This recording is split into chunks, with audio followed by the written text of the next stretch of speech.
Hello everybody, this is Brandon, and we're going to be looking at Dragonslayer, a classic fantasy role-playing game by Greg Gillespie. So I'm going to give you try to do like a condensed beginning here to show you all the things that makes Dragonslayer different, or to make it stand out of the pack. Now, it's got this great piece of art here on the cover by my favorite artist of all time, Jeff Easley. Of course, he's very influential to me because I started with D&D 2nd edition, so to get Jeff Easley to do a cover, it's a big deal, and I just really like his art. So we've got kind of the look of a first edition book with the orange spine, and we've got the back kind of doing the same thing. So as you can see here, it's got kind of the blue, that kind of gradient there, and it's a meaty book, as you can see. So we got that going for it, and let's go ahead and dive into it. Now, I will be, the rest of the video obviously you can tell is already long, so I will be breaking down a little bit more of it, but I just want to go through it and hit all the main things so that you can right off the bat, because I know so many people watch a video only for a couple minutes, and then they move on. So I want to try to get some of the main things out of the way, and then I'll go back and try to deal with it then. So yes, this is a print-on-demand copy.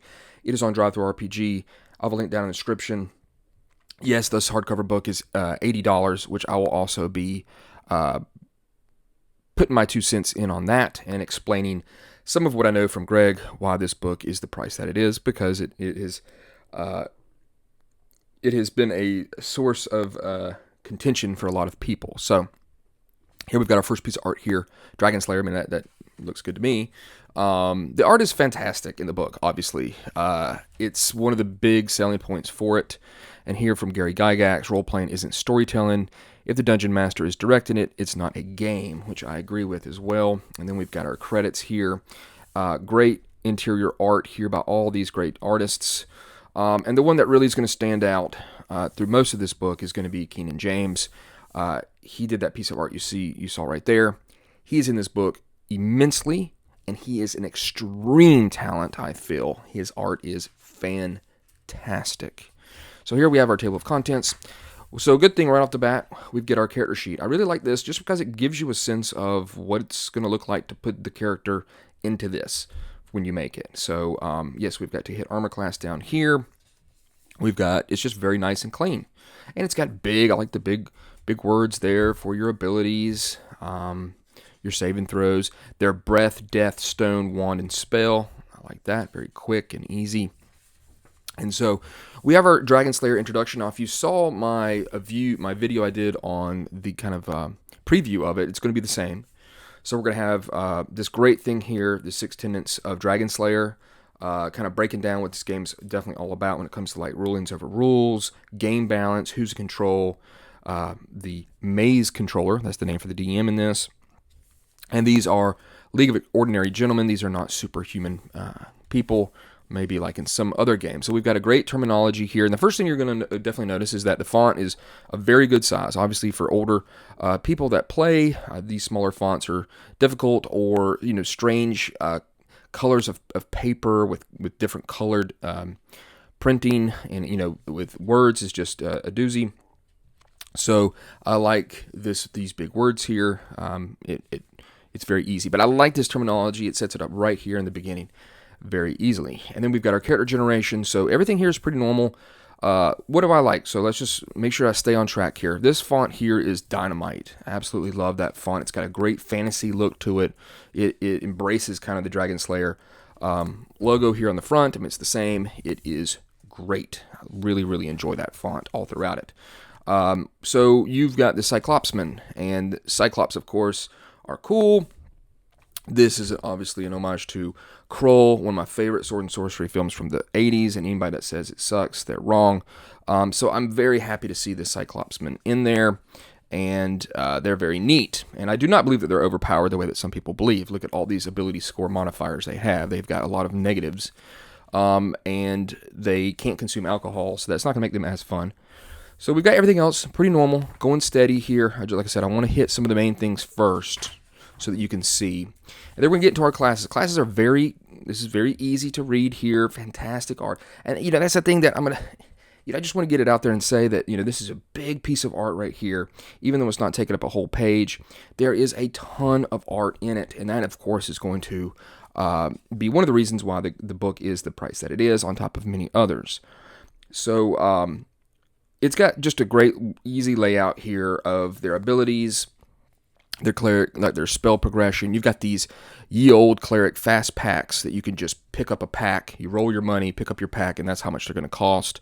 And you can just get that and start playing. So other games have done that, and that's very good. Fantastic looking druid right there.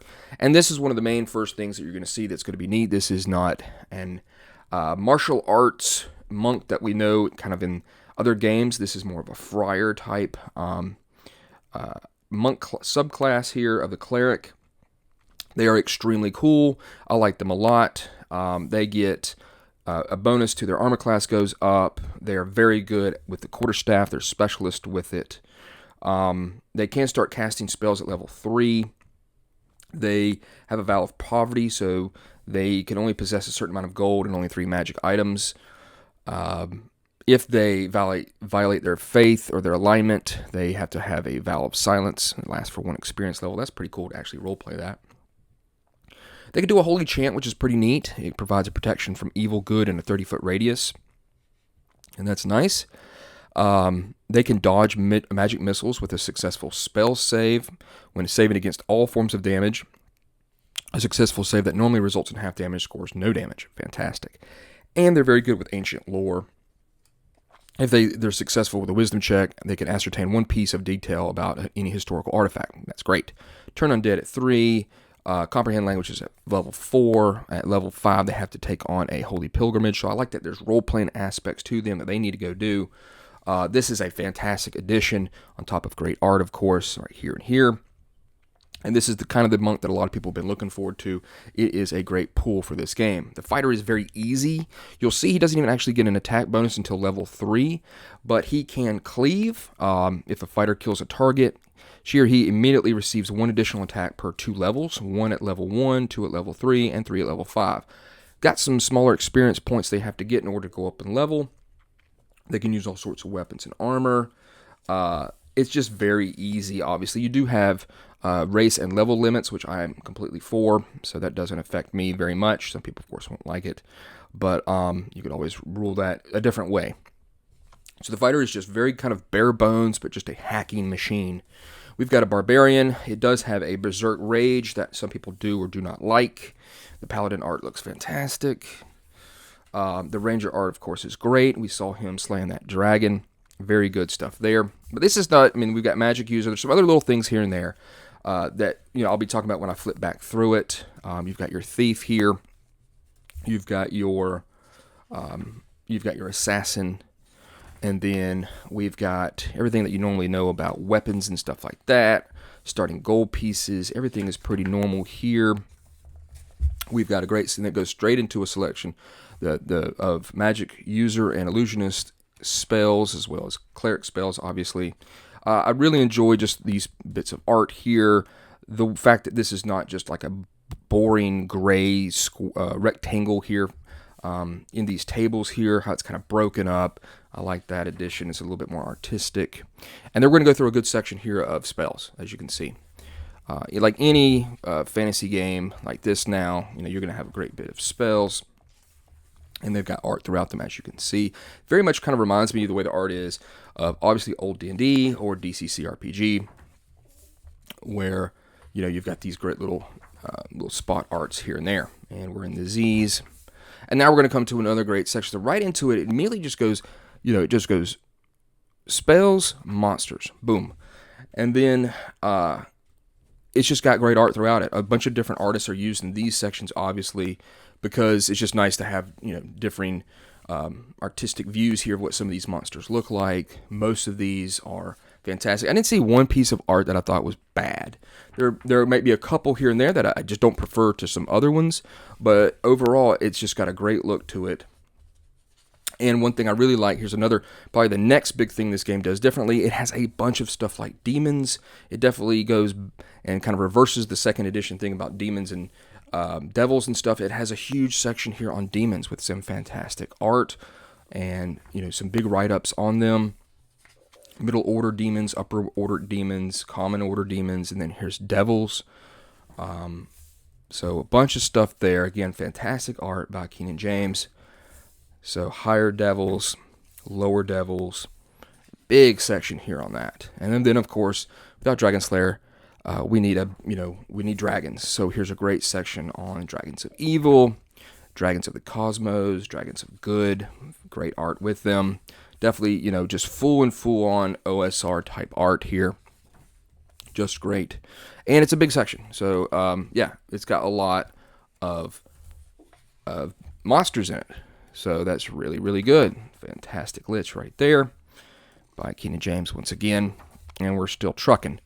So then we're going to come to the stuff that Greg really does well in his mega dungeons that he's made. Is stuff like the treasures, and a great section here on treasure. Again, this is a thing where I can, especially on tables, the big font size is very, very helpful.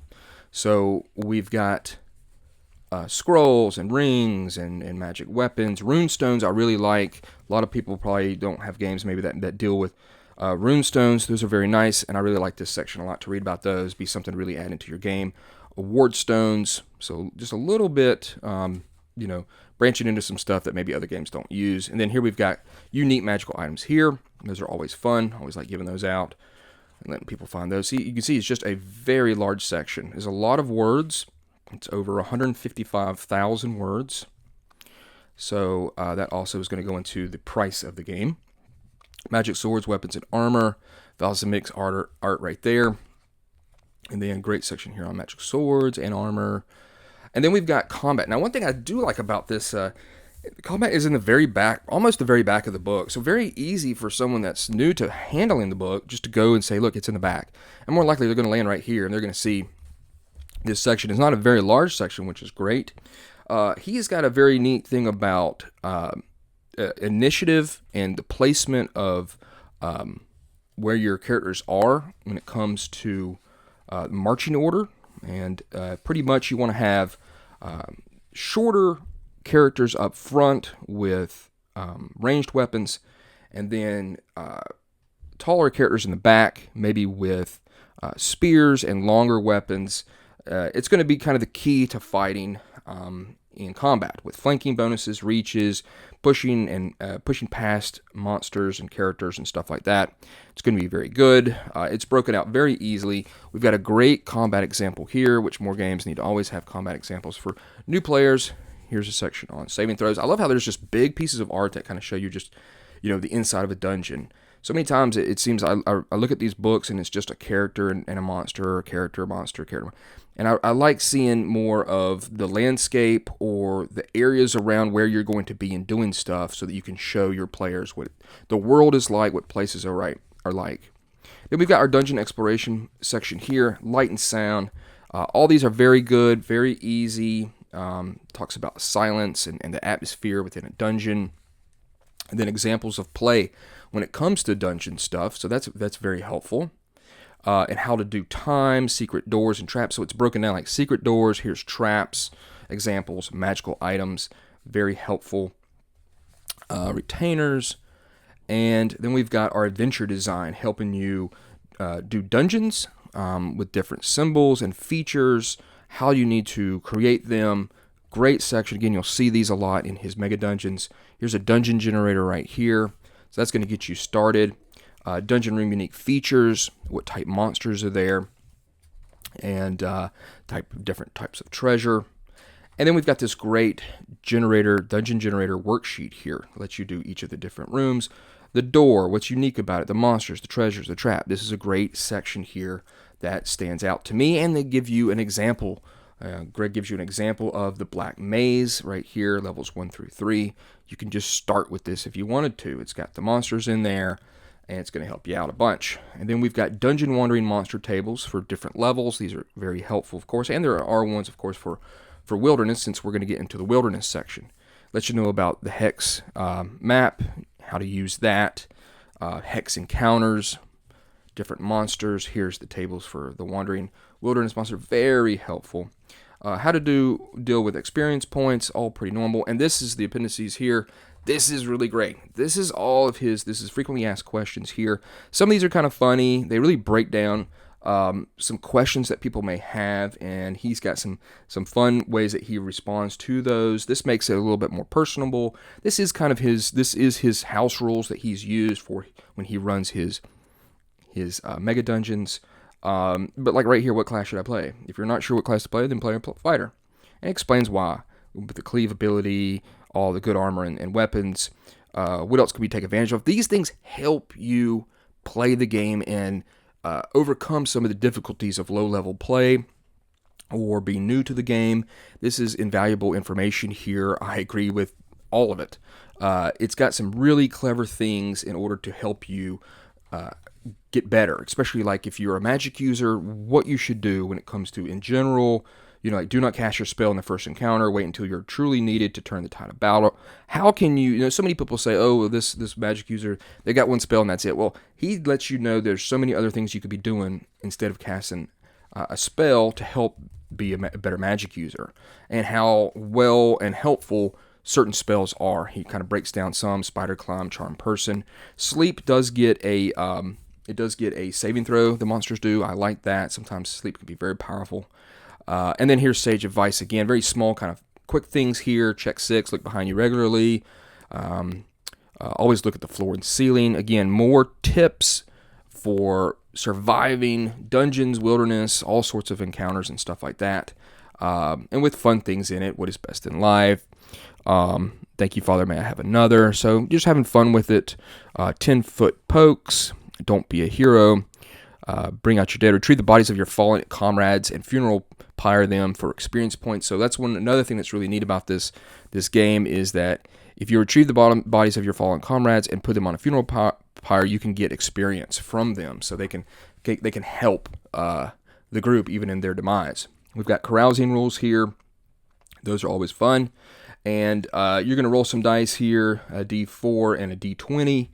And you're going to spend, this is the amount, the D4 is going to be the amount of gold spent and the amount of experience you receive, but the D20 is a save versus death. And if you make your save, you carouse successfully. If not, you've got to roll on the failure chart, which could lead to, obviously, some shenanigans and weirdness. Chew your arm off. You wake beside a stranger, woman, man, roll a wisdom check to avoid nuptials. Otherwise, scorn lover on a 4 to 6, angered parent. So fun little things that can happen when you're carousing should you fail that save versus death. Very good. Here is the time wheel here, letting you know when you should check for encounters, when your torches go out. Very helpful. Random coffin and sarcophagus contents. Again, something that definitely reminds me from his mega dungeons. I like, of course, stuff in bold that helps you. Oh, boy, I rolled a 21. That's a zombie. So it lets you see where monsters are, and that could be detrimental to you. But cool magical items in here and equipment that you may need to help you in your dungeoneering. And so here's some random dungeon dressing. These are all helpful. Random scroll and book titles. Those are helpful as well. And then we've got our official death certificate here. And then another cool piece of art showing some landscape and going down into a dungeon. And that's the game. That's the whole book, as you can see. Let's see if we can't. Let's start talking about that price. So I talked to Greg and I asked him specifically about it. And this was his... This is why it is priced the way it is. It uses premium artists. I think that's obvious from seeing this book. I think it's fantastic. Kenyon James, of course, like I said, he's primarily like the number one artist in this book, meaning that he has the most pieces of art. He's just got a neat style that is not too anime-ish. It's not too realistic. It's this really sweet balance, I think, of perfect fantasy look to it, giving just a little tweak into the abstract, but keeping just a really cool vibe all throughout his art. That's what I found. I mean, this piece right here, kind of shows you that look of it. He's got a great style, I feel. Love that Ranger piece. And the sheer amount of pieces of art that are in there. Again, I said it's over 155,000 words, and you have to think about the man hours that he spent into that. There is consistency throughout the whole art. You don't have these big swings in something that's very animated looking and something that's very realistic looking. It all is very cohesive in the art itself. The layout is very tight. The easiness of read is very helpful for people. You know, they're definitely thinking about people that have maybe some vision issues. He's thinking about those. It is backwards compatible with all TSR editions. And then one of the things that people may not know is that Greg is in Canada, and he gets screwed by money conversion up to 30%. So he can't do like a print and mail run in Canada and send them out himself because shipping is so ridiculous nowadays. It's been that way for quite a while, and I don't think that'll ever let up. So yes, it is print on demand. It's the easiest way for him to be able to put it out. And talk to people who've done Kickstarters. Talk to people who are sending out their own products from their home. How much work and money that they lose on shipping. How much it has to cost the people that buy the book. This was the best route for him to go. He can't do, he says, a normal print run and mail from Canada with international posting without making it even more expensive. So it's $80. And, you know, people absolutely freak out about that. And, you know, if you wanted to complain about print on demand issues, my thing is this. This book here, has got some very slight little issues with it. Just very slight cosmetic things with it. A little mark on it. And that has to do with how Drive-Thru-RPG ships their stuff. And their little cardboard flap thing, which is absolutely terrible. And that's completely on Lightning Source and Drive-Thru-RPG. So that's not on Greg. And my advice to you is tell Drive-Thru-RPG, who's always very good at replacing books, because they work with Lightning Source. This is a Lightning Source issue in essence. Drive-Thru-RPG tells Lightning Source, hey, you need to reprint this book. We had this issue with it. And Lightning Source reprints the book. I've had it where they've had to do 2 books in a row for me. I've got a third book that finally fixed. Be a stickler. If you're going to pay $80, be a stickler for getting the best version of this physically that you can, without any type of issues or dings or anything like that. So be a stickler for that, okay? Because it's going to be worth it.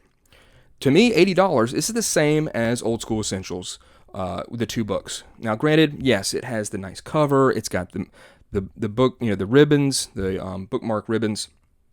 But this is all in one book, so you just need to take this. You don't have to have 2 books the way that you do with kind of some repeat stuff in Old School Essentials with their 2 books. They're both $40. That equals up to $80.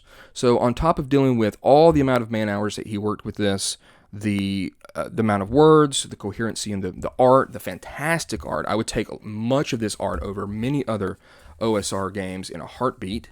And granted, that's going to be an opinion. That's going to be subjective to each person. This piece of art is absolutely fantastic, I feel. And it just really goes well with the whole overall look of the book. So you've got all that, the pieces of it.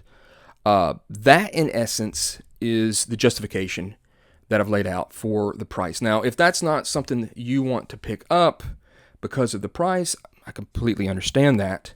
Maybe this can be a gift from somebody, because I know sometimes I got a birthday coming up, or I got Christmas, or whatever the case may be. This would be great to pick up like that. But to me, I see it the same as Old School Essentials. It's a big book. It looks good on the shelf. It is got some really neat things that are different. The monk class alone is fantastic. And like I said before, it's definitely something that people have been wanting. And so it has a lot to offer. This is not just another BX clone, because he says this is like BX with some first edition in it. This is not just a clone. Old School Essentials is in essence, it's a clone. Doesn't really add much more to the formula. This does. This has got some, neat class stuff. It's got carousing rules. And of course you can always say, oh, well, we added that with this supplement or this or whatever. I see these as the same. And yes, you can fault the print on demand compared to the print run that Old School Essential has. And of course, sometimes you have to wait for them to get it back in stock and do another printing. These sections here on how to play the game, Magic User 101, his sage advice, these things are fantastic. But yeah, the price is going to put people off.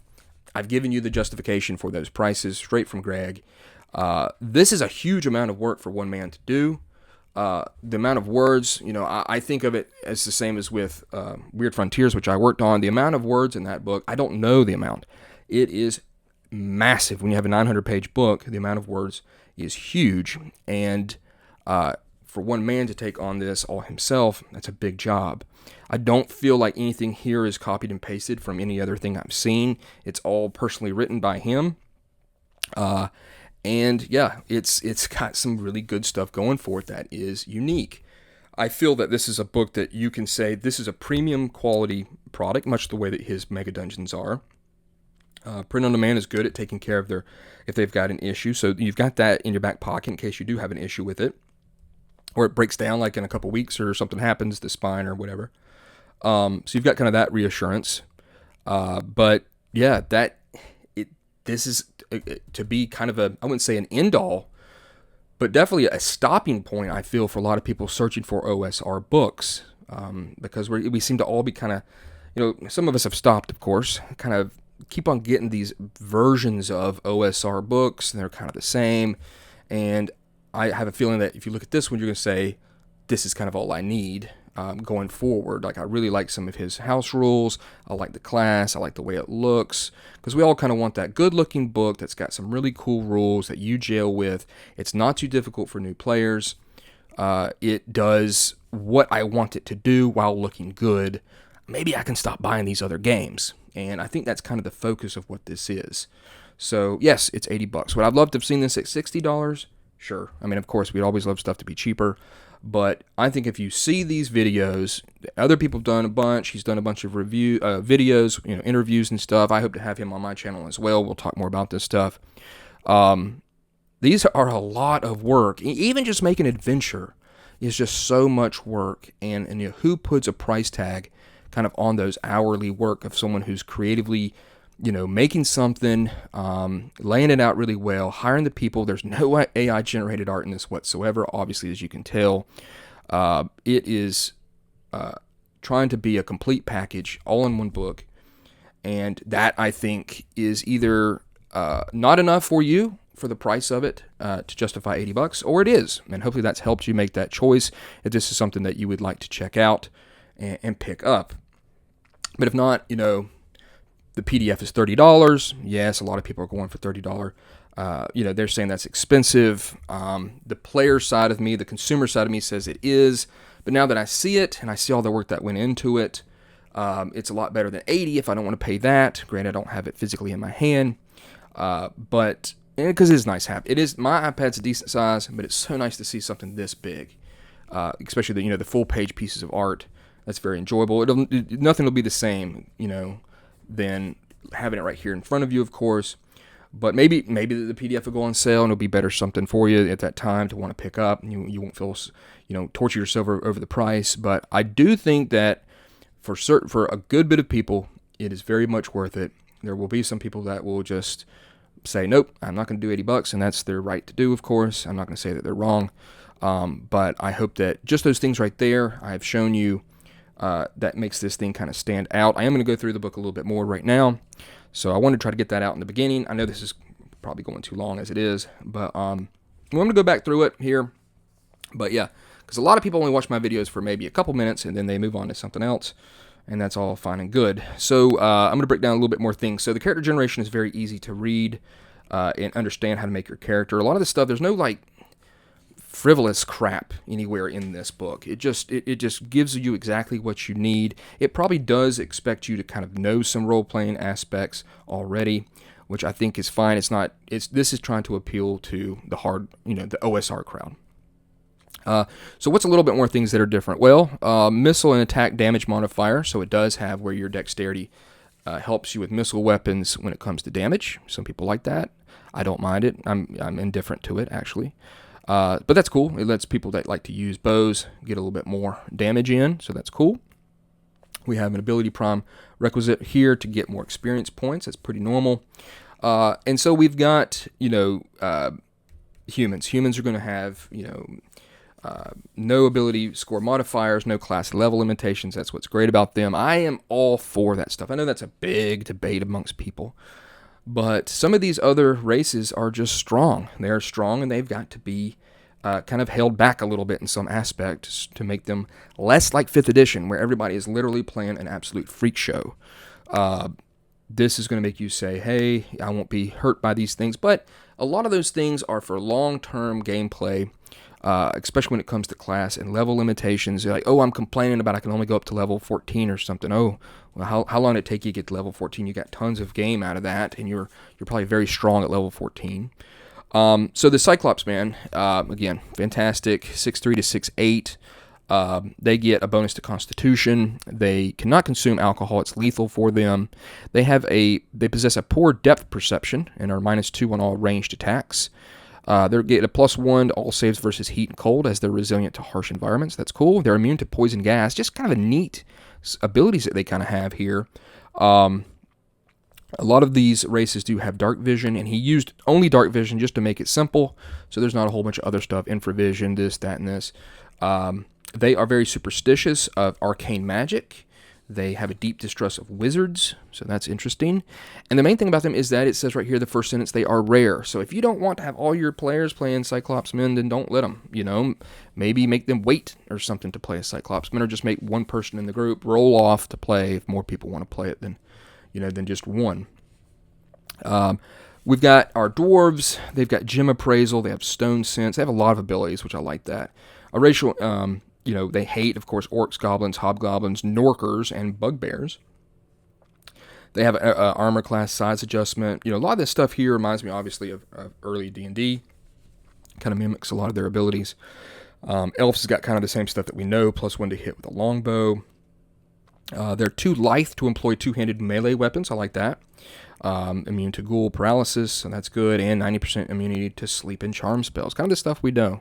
Gnomes are, of course, great as illusionists. The duration of all illusionist spells cast by gnomes is increased by 3 rounds, so that's neat, and they can use light crossbows. I really like that a lot. They also have that gem appraisal. So, if you want to play an illusionist, then definitely the gnome is going to get you where you want to go with those bonuses. Halflings, of course, they can hide. They've got their thrown weapon and restrictions. They get +1 to hit with slings and daggers. They may not use two-handed melee weapons, longbows, or heavy crossbows. They also have gem appraisal. They get some saving throw bonuses, and they get thief skill bonuses like all the other races kind of do. If they're going to be a thief, the ones that can be a thief, what bonuses they get. Half-elves, they get kind of a mix of better classes and level limitations, as well as some of the abilities that normal elves have. Half-orcs have got, they're good at tracking, so that's cool. I was going to tell you, obviously, about how they got created. They've got dark vision and some thief skill bonuses there. And then we jump right into the cleric. Now, one thing that's neat is it does have a thing where if you have a bonus wisdom or intelligence for magic users, you do get to cast 1 bonus first level spell, and then when achieved, 1 additional second level spell per day. So it is going to help you to have that 15 or higher wisdom or intelligence. And then you can switch out a spell to cast Cure Light Wounds.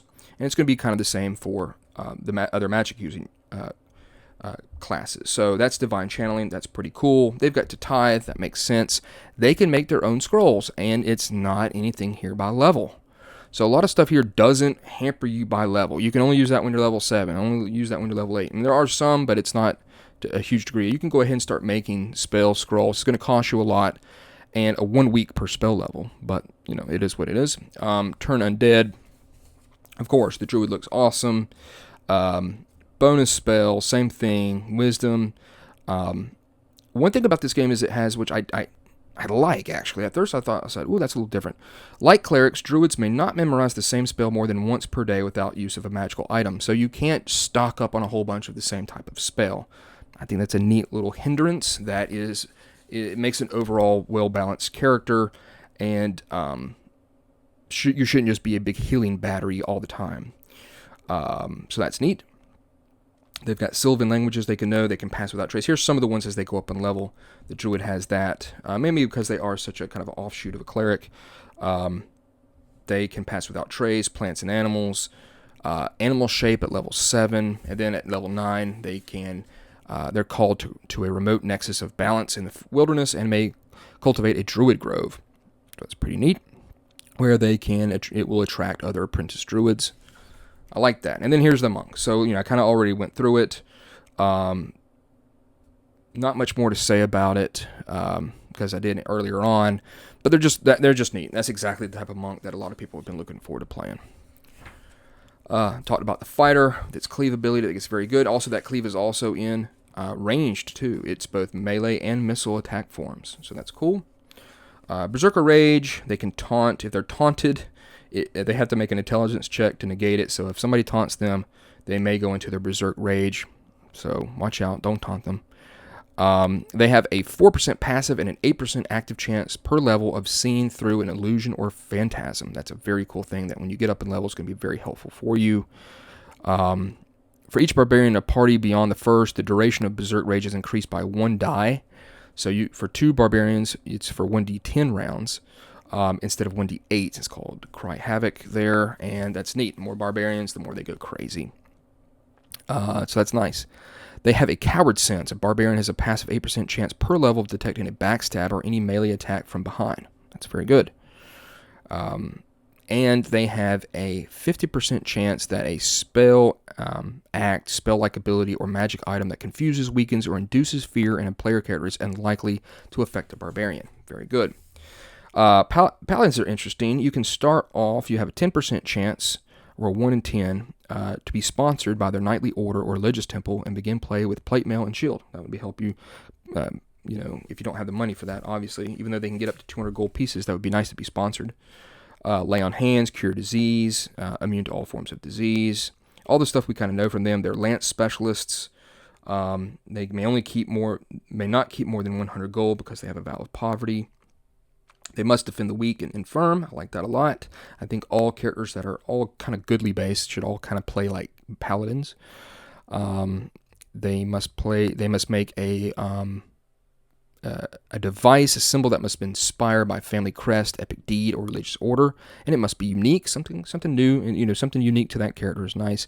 And they do get cleave down the road, and then spells. The ranger, of course, very good. Only 2 rangers may adventure together at any one time. Rangers may only own what they can carry. All their possessions and gold must be donated, so you will be broke. Plus 1 damage to goblinoids. It also is for trolls, ogres, and stuff like that. They're surprised only on 1 in 6, and may surprise on 1 in 3 if they're alone. And they've got tracking ability, of course. They can hide with camouflage. They also get cleave at level 8, and then they get druid spells at level 9. Very good class, always is. It has a D12 hit points. You can see here, level hit points. There is nothing wrong with this. This makes sense if you go back and look at first edition D&D. They are tough outdoorsmen, and they should be able to survive in harsh environments. And so they have more hit points. Magic user piece of art is fantastic. They can cast any spell for detect magic or read magic. And just the same, they have that spell memorization limit. They can't just get nothing but magic missiles. One thing I like here is the initial spells. You are going to, it says, an arcane spellcaster with intelligence. They're going to get, of course, more. But they're going to be able to begin with read magic, detect magic, and write. In addition, they have a random offensive, defensive, and utility spell. So you roll on each of these tables here.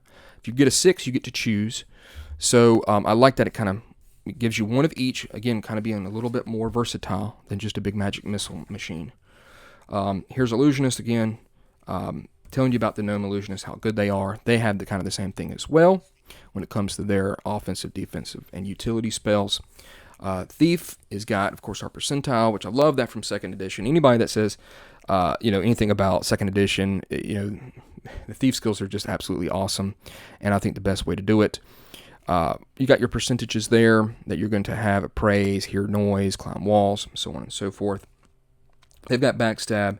They've got their thieves' cant for speaking, and then you've got rewritten here the racial thief skill bonuses, so you can know what type of race is better at doing what type of thing. Assassin, they do gain thief abilities at level 3. They can dual wield. They're good with poisons, as you can see here. Backstab, they do have guild dues, and so they have to definitely pay those. And then the fees for assassinations, definitely a throwback to old D&D. And it tells you about multi-class player characters there. Only cleric, magic, fighter, magic user, and thief may multi-class. You combine 2 or 3 classes and experiences divided between them, so you can fully embrace the multi-class player characters. We've got our starting gold for everybody. The weapon list is very easy here. You've got your damage, you've got your cost. That's about it. So that makes it not too bad. Point blank range here, you're gonna get that +1 for point blank range. Armor's pretty normal. A lot of people I see from comments don't understand about ring mail. That is the normal AC of 7, even though it's a medium armor. That is what it is. Chainmail, of course, for twice as much +5, actually +15, you're going to get an armor class of 5. So you definitely have to pay for that when it comes to chainmail. So you got that. Different movement rates based off of race. Here's your equipment list here. And you can just have some generic fast packs too if you want to just pick those up. And then a great section here explaining about this different equipment. And then we go into our spells. So Druid and Magic User, Illusionist, everything you need. Well, I guess that should be, let's see, make sure I get that right. It's Cleric spells and then Druid spells, of course. So, yep, that helps all done by level and then all done alphabetically, which I like that. It makes it easy to find out where they are. I do enjoy the 2nd edition way of by level. That also helps as well. But I've never really had too much of a problem finding spells in most, maybe DCC, just with its huge spell section there. There's some neat ones in here, some unique ones you know, so that's good too. And then some really neat monster choices here with some cool art. Everything you could pretty much think of in a basic type of fantasy role-playing game, from centaurs to crocodiles, chimeras. Here's the Cyclops themselves. And these demons, again, the Keenan James art just makes it so nice, but big sections with all their abilities. I almost feel like it's like, wow, you didn't have to do all these, but he definitely wanted it to be a big thing in the game. That's why there's such a big section of them. And then dealing with devils, all their abilities. Very helpful. Very cool. Cool piece of art right there. And then, this is still in the devils here. So, he's like, let's do a bunch of devils, and then I'm going to need all this art for it. So, give me, let's go through the devils here. Good Lord. I think that's where it starts. Yeah. So, 1, 2, 3, 4, 5, 6, 7, 8, 9, 10, 11, 12, 13, 14, 15, 16, 17. Well, no, it's going to stop. Let me go back. Whatever that was, 15 we'll say, with the spot art and stuff. That's a lot of art that you need just for that one section. So, yeah, a lot of work went into the art in this book. Oh, and then I need a whole bunch of dragons too. And so, there you go. Drow are cool. I have Tyranny, because we can't say Beholder, because of Wizards of the Coast. Got their different eye stocks there, what they do. Gelatinous Cube, a lot of staples here. Fire giants, good section on giants with some good art. Giant badgers, a bunch of giant animals, giant ants and bats and bees and beetles. There is the giant boring beetle, the giant centipede. That's a staple, that's for damn sure. Giant crayfish, I call them crawdads. Giant ferrets. A lot of things just got bigger in fantasy, didn't it? So giant owls. We're still in the giant stuff. Giant slugs, snapping turtles. That must be terrible. Bunch of giant stuff, and then golems here, bone and flesh, everything that we expect is there. And I think that's what it is. This is a completely thorough game, and if this was your first OSR game, I think you would really be set up. Of course, Invisible Stalker with no art in it is very clever, much the way they did in 2nd edition D&D. Heck, they might have done it in 1st, and I'm just dumb. You got your lich, your lion, werewolves, and they've got more too: were-boar, were-rat, were-tiger, jackal wares. So not just werewolves, and then that's all you get. Great piece of art here for a mimic. So yeah, very, very cool. Neanderthals and mummies. Nightmares and night hags. Here's a roper, a rock, purple worm, Sasquatch. I love this piece of art here. Rust monsters, everybody hates those. Skeleton, shrieker, those are bad too. Sturges, strangleweeds and titans. Trolls, T-Rexes, war dogs, vampires. Yep. It's got it all. I mean, look at this. Yellow mold, wyverns. I've kind of already gone through over that. I mean, there's just so much to that I've already kind of talked about. I do like the rune stones. I know I talked about that earlier on. They can have a number of spells on them, and it's just a neat extra little spell thing that you can use to cast some spells that maybe you don't have memorized. Great magical items here, unique ones. Every section is not phoned in. That's one thing I'll definitely say about it, as we're still in the unique magical items section, and I'm skipping like a couple pages here and there. Everything you normally know about magical weapons, it's all in there as well. And then here we've got this section once again on combat. It's going to do initiative by, it says the winner of initiative acts first. So the initiative is going to be rolling on sides, 1d6 for group initiative. And it says players should take turns rolling for the party, and the maze controller rolls for the monsters. So get everybody involved, let them roll for the party. The loser of the initiative acts last, of course, and ties are a dice off, which we always played that when we played Labyrinth Lord. So yeah, we got that. And then it explains what happens with the winner, what happens with the loser, how the characters attack. It tells you all about armor classes and kind of how THAC0 goes, even though it's not really used in this. But it's got great player and monster examples here for their attacks. Easy stuff about morale. It does have critical hits and misses. So you roll a natural 20, and it's called a critical hit. You score double damage plus strength, dexterity, or other modifiers. A natural roll of 1 is called a critical miss, and you roll on the critical miss result table. You could hit yourself, hit your ally, or just miss your next attack if you fail your dexterity check, and of course some stuff in between. There is no rules for sleeping multiple days. You bind your wounds after combat for 1d3 hit points. Unconscious PCs go to 1 hit point but require 10 minutes of game time. And if your binding wounds is disrupted, no hit points are gained. You've got death at 0. But there's some optional rules right here.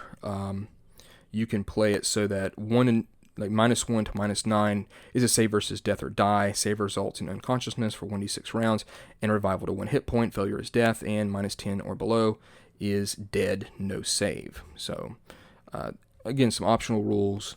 At hit points here is 0, unconscious for 1d6 rounds, then revives to 1 hit points. Monsters may coup de grace on you. Again, great little illustrations here about how to do things like missile attacks and friendly fire. I like the fact that friendly fire is if you roll low, a 1 to 4 on a d20, you might hit your companion there. And you have to be able to be 5 or 10 feet away. It says point blank range is defined as any missile attack from 5 to 10 feet away and result in +1 hit and damage. You cannot attack in missile combat when someone's right on top of you. So missile attack must be a minimum of 5 feet away. I like how it just states that plainly. A lot of stuff is said plainly here, where in other games you have to kind of figure out exactly where it is, and it's much easier here.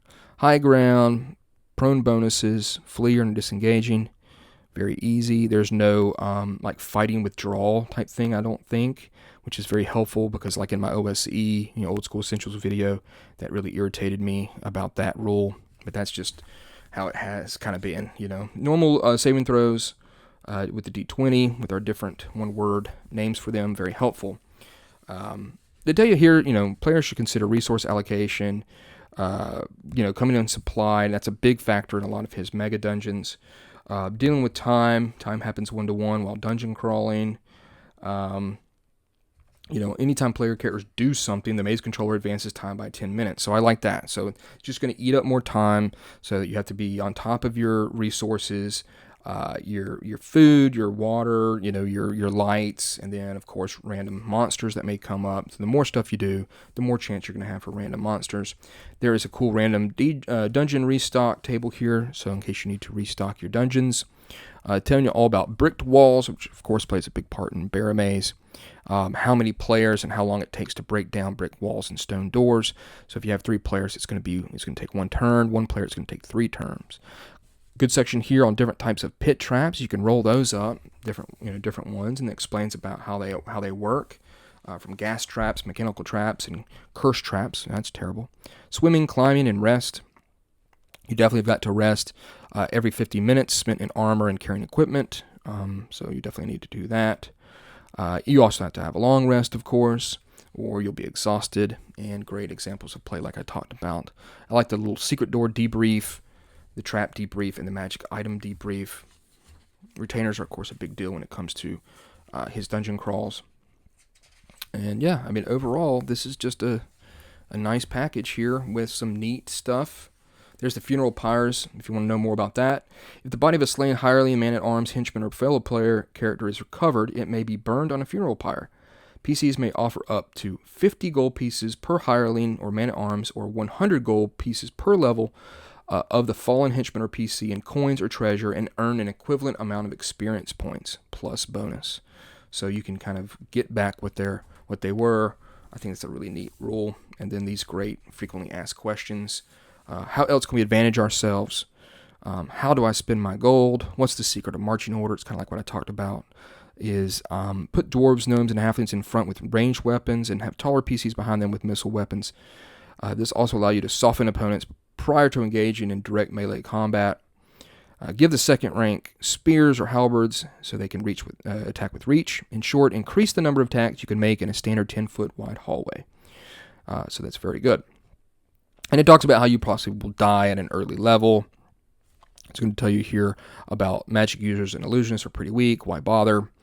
How do you generate retainers? Use meat shields, the classic fantasy hireling and henchman generator at baramaze.com. People have been using that for a really long time. It's very good. So yeah, just a really, really great information and tips on how to play and neat carousing rules. So there it really is. There is Dragonslayer. I think it's a great game. I think it's definitely something that people can stop looking if they wanted to for the next OSR game. And I think that's kind of how it always is. You know, you've talked about this with other people in the industry. It's like we're always kind of looking for that next OSR game to do something kind of interesting, something different, but still look good and kind of do its own thing. This is definitely a path that I think accomplishes that. For a lot of people, the $80 price tag will be a hindrance to doing that. So they may say no, and I'm going to look for the next product. But this one definitely, I think, can be an end game for a lot of people when it comes to OSR. But you never know. You never know what the next person's going to come up with, and you know what it's going to have, art, what it's going to have with some different type of rules tweaks or character classes. But this is, I think, definitely an endpoint for some people. They're like, yep, this is it. So there it is, Dragonslayer. I hope to have a interview with Greg at some point in the future so we can talk more to him, and I can see, get more into the actual making of this game, his thought process behind it, and talk more about that price point. But if that's not a problem for you, or someone helps you, with, again, like I said, a gift or something like that, this would be a great pickup. Or if you just really want a very nice premium book inside that matters, it does have a great outside, but with cool character classes, some cool rules tweaks, and some fantastic art that really invokes the genre, then I think Dragonslayer fits that bill very well. So I know this has been a long one, but I figured if you're really interested in Dragonslayer, you've probably watched it all to the end, and I do appreciate that a bunch. And for those that ducked out early, they'll never know, but I also appreciate them watching it as well. So I hope that I was able to get a lot of information in that kind of bigger, small, short part in the beginning. So there it is, Dragonslayer. Again, you can pick it up at ttrpg.